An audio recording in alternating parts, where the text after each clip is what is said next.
Moms, you probably already know this, but you have superpowers when it comes to your baby. Whether they're colicky, they're fussy, they have a fever, maybe they need to go to sleep, or maybe you're just trying to improve your own milk supply, stuff you can do has a massive impact on both your baby and your own health. Let's just think about it. There's been countless times, I'm sure, that maybe baby was fussing in somebody else's arms, or they couldn't regulate and calm down when they were with the grandparent or even sometimes dad. But you take them and they're immediately at ease, they're immediately peaceful. Your presence helps regulate them more than anything else. This is why stuff like skin-to-skin contact right after birth or just in general and co-sleeping can be so helpful and so impactful for kids. Well, what about when it's not working, right? What about when you are doing those things, but your kid is still wound up? When you're feeling exhausted, they're still fussing, and you feel like you've tried everything. That's what this topic is for. We're going to talk about co-regulation, and that is so worth digging into more because you might not realize how your nervous system really affects both yourself, obviously, but even your child's development and their brain function. So let's get into it. Your nervous system controls everything. Your baby's nervous system controls everything for them. And at birth, babies don't have a fully developed and regulated nervous system yet, right? They, by design, that's not an accident, by design, they need mom, they need parents, but especially mom, right? You have a biological connection that's even deeper, especially with that breastfeeding and that nursing relationship. You have an ability to regulate them way more than any other human on planet. And that's honestly even into the toddler years, right? Who here has ever had an emotional toddler with a meltdown that they just need a hug, right? You can't really talk and regulate or talk and walk them through it until they take a breath and can calm down. We need to be that regulating force for our kids. And early life is an immensely important time to do that. Really the first 3 years of life. But if we hone in on just that first couple of months, that first 12 months of life is a massive amount of the architecture or the foundation of all sorts of higher level brain function later in life, whether it's sensory pathways, cognitive regulation, motor and speech development, all of that is really rooted in that first year to 3 years of life. So that early phase matters so much, parents. Let's define co-regulation before we get too much into this, right? Because I'm using that term. What is that referring to? It's referring to the fact that there is a syncing up or a connection between your nervous system and theirs. And that's for better or worse, right? We want it to be a positive influence. We want to be able to bring down their stress levels, but the opposite can happen too. If we are in a more fight or flight wound up state, that is what our kids end up perceiving. They can truly really read our nervous system is how I would put it, right? It's not just your words, it's not just what you're saying, it's truly how you're experiencing life and how your own physiology and body is handling stress. What's called the ANS or the autonomic nervous system is what we're referring to with that. In common language, that is referred to typically as the fight or flight response or the rest and digest and regulate. It's sympathetic, parasympathetic. That fight or flight tone is all too common for people. And honestly, it's somewhat understandable, especially in that early season of life. Let's think about how many things can make that go awry, right? There's fertility struggles that are immensely more common. When you've had a little bit of a fertility journey to get pregnant, there's way more stress leading into that, especially if there's been miscarriages, if there's been losses along the way. That pregnancy is going to be way more fight or flight, way more gas pedal, sympathetic stress response in mom's nervous system.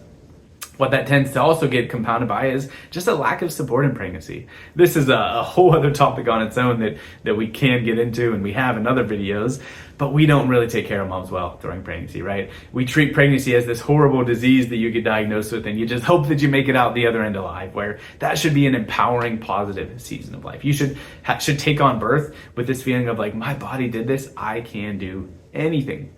But that's not what happens. And so moms are left feeling even more stressed, ill-prepared for birth, which tends to lead to more birth interventions. And that's where things can really spiral because that massively affects both moms' neurology, but that's where baby gets even more impacted too. As they go through in utero, as they're in the womb, they are connected to your nervous system. And so as you are handling stress, that's what they know. That's the only thing their body is experiencing. That umbilical cord is tethering their hormones, their neurology, and everything. So if you're in fight or flight, they are too.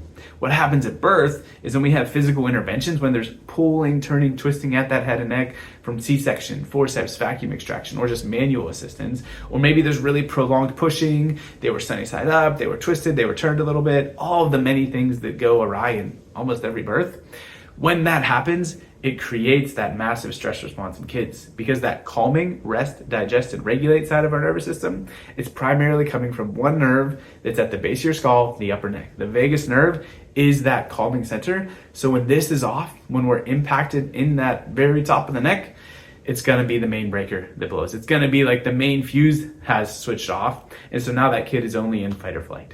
And what that creates for you, mom, is some more stress as well, right? If your baby is colicky and fussy and dealing with maybe other GI issues or struggling to latch and feed, it's probably because that neurological stress, and that creates stress in you. And now you have that fight or flight response kicked on, and there's just this negative spiral that's taking place that is just gonna keep getting worse and worse and worse. And unfortunately, this isn't something they grow out of, right? I hate that phrase, guys. It's unfortunately the best advice that you're usually given from traditional pediatrician offices is just hang in there, they'll grow out of it, good luck, right? That doesn't help you make it through the day when you got a stressful, struggling baby. But even worse, it's just not true. We don't see kids grow out of those challenges. It just turns into something else down the road.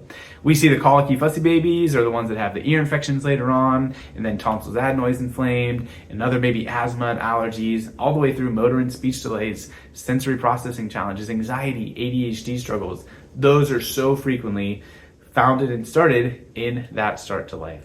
If your gas pedal is stuck on, if your fight or flight mode is stuck on and never gets fixed, you're gonna see that the symptoms show up differently throughout the lifespan, but it's the same underlying mechanism that's at play. So how do we see that? How do we evaluate that and track it? There's an amazing technology called HRV, or heart rate variability.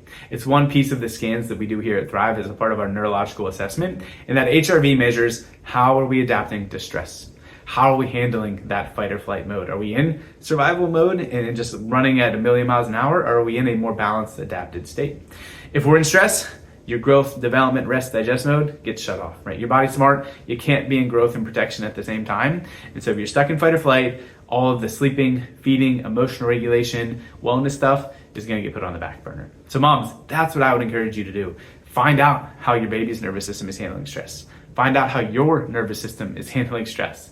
And that's kind of the final message here, moms, is I want you to hear this not as maybe moms often default to as a guilt message of like, oh man, I am at fault for some of these things, or I am the reason my baby's wound up. That is the last thing I want you to be hearing, right? What we talked about earlier is you're not supported as you should during pregnancy. Nobody told you how to have a positive birth experience. So don't take this as a guilt trip or as a beat up. Take this as empowerment to, I can do something to make a difference for myself and for my kids. So moms, take care of yourself. I don't know what that looks like for every one of you. Maybe it's more coffee shop journaling time. Maybe it's a massage. Maybe it's a yoga class. Maybe it's more date nights with your spouse. I don't know, but you need to make it a priority. And what probably should be on that list is getting your own nervous system checked out, getting your own scans, seeing if we can help adapt to those stresses better, as well as just feel better, right? I've yet to meet a mom who's taking care of a newborn who's not dealing with a whole bunch of neck, upper back tension. We call it the mom spot at Thrive, that between the shoulder blades area that's always on fire because you're holding a baby 24/7. We want to help. We want to be a part of that journey. So let us help you be at your best, help your baby regulate better, and truly just help your family thrive.